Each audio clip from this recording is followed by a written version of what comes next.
تازه خبر نیمروز کې یو ځل بیا د طالبانو او ایراني ځواکونو ترمنځ جګړه شوې.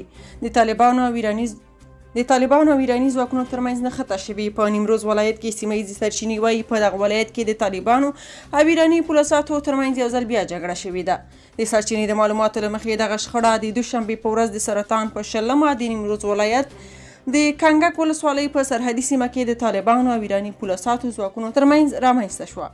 په یوه ویډیو کې چې 8 صبح ورځپاڼې ته رسېدلې د سپکو او درنو وسلو د ډزو غږونه هم اورېدل کېږي. ویډیو کې ښکاري چې سخته نښته شوې، خو تر اوسه د مرګ ژوبلې په اړه معلومات نشته. په تېره یوه میاشت کې دا درېیم ځل دی چې طالبان له ایراني پولیسو سره نښته کوي. څه موده وړاندې د دواړو لورو ترمنځ د نښتې په پایله کې د محمد سیاد په نوم یو ایراني پولیس ساتونکی ووژل شو. د یادې نښتې وروسته د ایران حکومت له طالبانو غوښتنه کړې وه چې خپل ځواکونو ته د ګاونډیانو سره د چلند په اړه پوهاوی ورکړي. په همدې حال کې یو شمېر هیوادوال وایي طالب ځواکونه باید د جوش پر ځای د هوش څخه کار واخلي.